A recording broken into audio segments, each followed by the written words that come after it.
मैं डॉक्टर शिखा अग्रवाल, सहआचार्य राजनीति विज्ञान, राजकीय महाविद्यालय सुजानगढ़। आज हम लोग संविधान सभा, उससे जुड़े प्रमुख प्रश्न, प्रवृत्तियां और दृष्टिकोण, इसके बारे में जानेंगे। भारत 1947 में स्वतंत्र हुआ और 1950 में भारत का संविधान लागू हुआ। लेकिन ये संविधान बना कैसे, ये जानना बहुत जरूरी है। संविधान सभा संविधान बनाने के लिए बनाई गई। ये एक ऐसी प्रतिनिधि सभा थी जो विभिन्न ब्रिटिश भारत के जो राज्य थे, देशी रियासतें थीं, उनके माध्यम से प्रतिनिधियों को लिया गया और उसके बाद में इसका निर्माण किया गया। संविधान सभा का अर्थ अगर हम समझने का प्रयास करें तो जेनिंग्स के अनुसार संविधान सभा एक ऐसी प्रतिनिध्यात्मक संस्था होती है जिसे नए संविधान पर विचार करने और अपनाने या विद्यमान संविधान में महत्वपूर्ण परिवर्तन के लिए चुना जाता है। ब्रिटेन के संविधान का निर्माण एक संविधान सभा के द्वारा नहीं हुआ, बल्कि कन्वेंशन के द्वारा हुआ। लेकिन भारत ने जब स्वतंत्रता की मांग उठानी शुरू की, उसके बाद से ही एक संविधान के माध्यम से अपनी सरकार चलाने की बात को भी रखा। सबसे पहले 1895 में स्वराज विधेयक या बिल जिसे हम कहेंगे, वो लाया गया और उसमें इस विचार को लोकमान्य तिलक ने रखा था। इसके बाद 20वीं शताब्दी में 1922 में महात्मा गांधी ने कहा कि भारतीय संविधान भारतीयों की इच्छा अनुसार होना चाहिए। तो काफी पहले से इसके बारे में विचार शुरू हो गया कि हमें एक संविधान बनाना है और उस संविधान के अनुसार ही हमें अपने देश को चलाना है। 1924 में मोतीलाल नेहरू ने और फिर उसके बाद एम.एन. रॉय ने इस पर विचार रखा। कांग्रेस ने औपचारिक रूप से ये घोषणा की कि यदि भारत को आत्मनिर्णय का अधिकार मिलता है तो भारत के सभी विचारों के लोगों की प्रतिनिधि सभा बुलाई जानी चाहिए जो सर्वसम्मत संविधान का निर्माण कर सके। यही संविधान सभा होगी।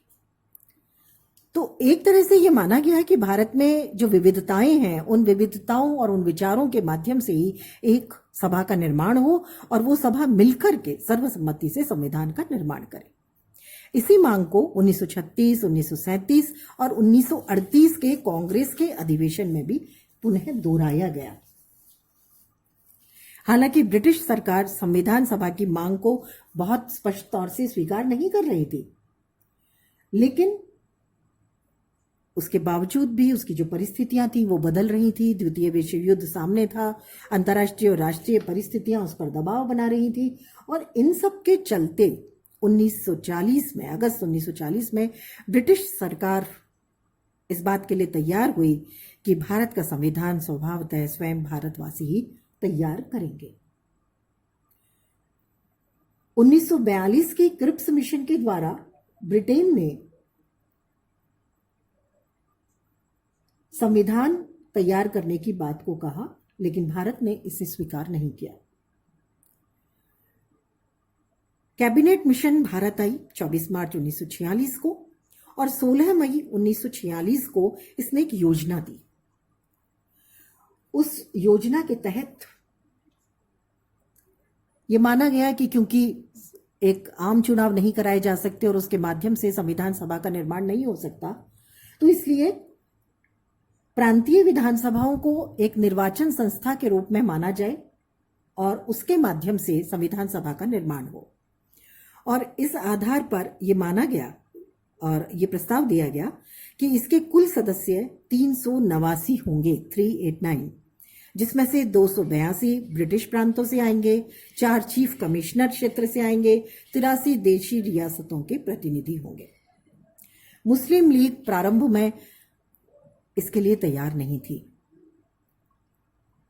लेकिन बाद में वो अपनी इच्छा के विरुद्ध एक संविधान सभा की स्थापना के लिए तैयार हो गए। संविधान सभा का गठन हुआ कैबिनेट मिशन के अनुसार। प्रांतों में से 286 सदस्यों को चुना गया और चुनावों के परिणाम स्वरूप संविधान सभा में एक दलीय स्थिति उत्पन्न हुई। उसमें कांग्रेस के 208 सदस्य थे, मुस्लिम लीग के 73 सदस्य थे, यूनियनिस्ट पार्टी का 1 सदस्य था, मुस्लिम यूनियनिस्ट पार्टी का 1 सदस्य था, यूनियनिस्ट शेड्यूल कास्ट का 1 सदस्य था, कृषक प्रजा पार्टी का 1 सदस्य था, अछूत जाति संघ का 1 सदस्य था, सिख साम्यवादी 1 और स्वतंत्र निर्दलीय 8, कुल मिलाकर के 296 सदस्य। संविधान सभा में उसकी स्थिति कमजोर थी, मुस्लिम लीग की स्थिति कमजोर थी और इसलिए उसने संविधान सभा के बहिष्कार का पहले विचार किया, निश्चय किया। पृथक संविधान सभा की मांग की, लेकिन कांग्रेस ने ये प्रयास किए और साथ में ब्रिटिश सरकार ने भी ये प्रयास किए कि संविधान सभा के साथ मुस्लिम लीग सहयोग करे और एक संविधान निर्माण हो सके। भारत की संविधान सभा का गठन 3 चरणों में पूरा हुआ। पहला चरण था कैबिनेट मिशन योजना के अनुसार संविधान सभा के सदस्यों का निर्वाचन होना, जिसकी कुल सदस्य संख्या 389 निश्चित की गई। दूसरा चरण 3 जून 1947 की विभाजन योजना से होता है, जिसमें संविधान सभा का पुनर्गठन किया गया, जिसके अनुसार 324 प्रतिनिधि होते थे। और तीसरे चरण में देशी रियासतों से प्रतिनिधियों को सम्मिलित किया गया, जिसमें हैदराबाद एकमात्र ऐसी रियासत थी जिसका कोई प्रतिनिधि इसमें सम्मिलित नहीं हुआ। संविधान सभा जो बनी, उसके जो प्रमुख सदस्य थे, जो महत्वपूर्ण पदों पर भी रहे और महत्वपूर्ण समितियों के सदस्य भी थे, उनमें प्रमुख थे जवाहरलाल नेहरू, सरदार वल्लभ भाई पटेल, जिसमें जवाहरलाल नेहरू बाद में जाके प्रथम प्रधानमंत्री बने और वल्लभ भाई पटेल गृह मंत्री, डॉक्टर भीमराव अंबेडकर जिन्हें प्रारूप समिति का अध्यक्ष बनाया गया, के.एम. मुंशी, गोपाल स्वामी अयंगर, अल्लादी कृष्णा स्वामी अय्यर, पट्टाभी सीता रमैया, श्रीमती दुर्गाबाई, ठाकुरदास भार्गव और मौलाना अब्दुल कलाम आजाद जैसे स्वतंत्रता सेनानी और बहुत महत्वपूर्ण व्यक्ति इसमें शामिल किए गए।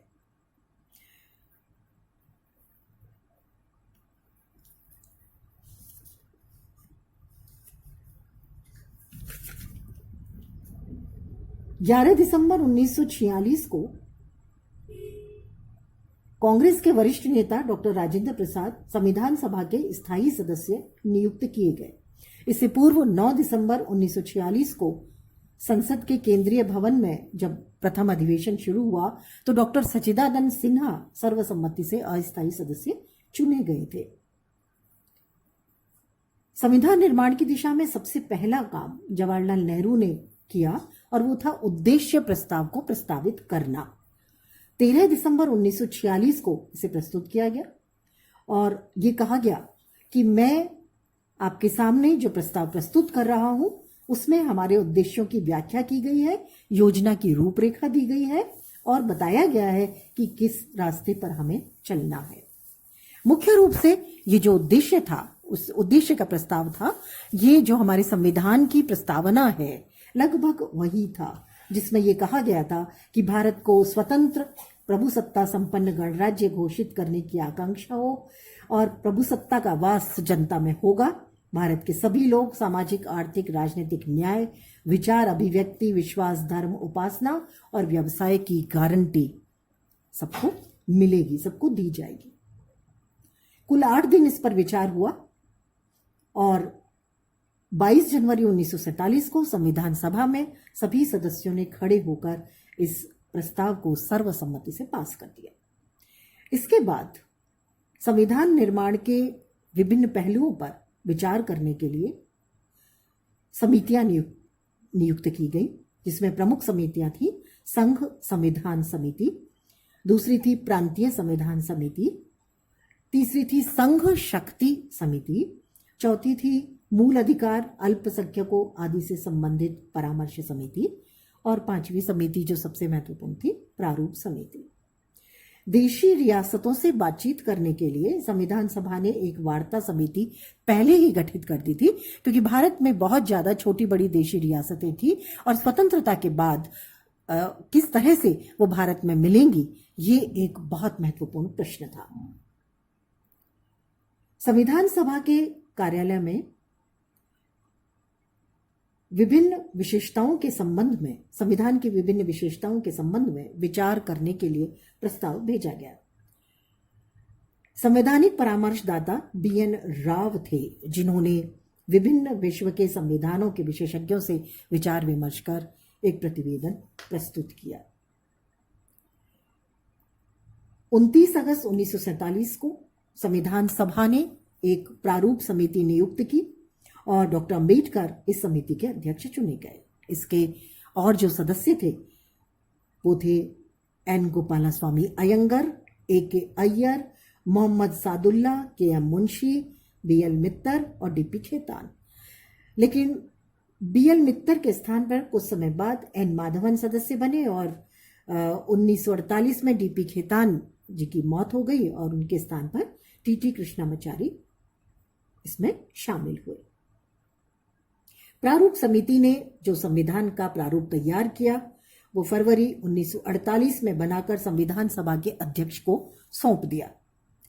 प्रारूप समिति के प्रस्ताव पर 15 नवंबर 1948 को धारावार यानी प्रत्येक धारा पर विचार करना शुरू हुआ। इस पर सामान्य वाद विवाद हुआ। 16 नवंबर 1949 को संविधान का द्वितीय वाचन समाप्त हो गया। धारावार जो विचार हुआ वो 8 जनवरी 1949 तक संविधान सभा में 68 अनुच्छेदों पर किया गया। इसे प्रथम वाचन कहा गया।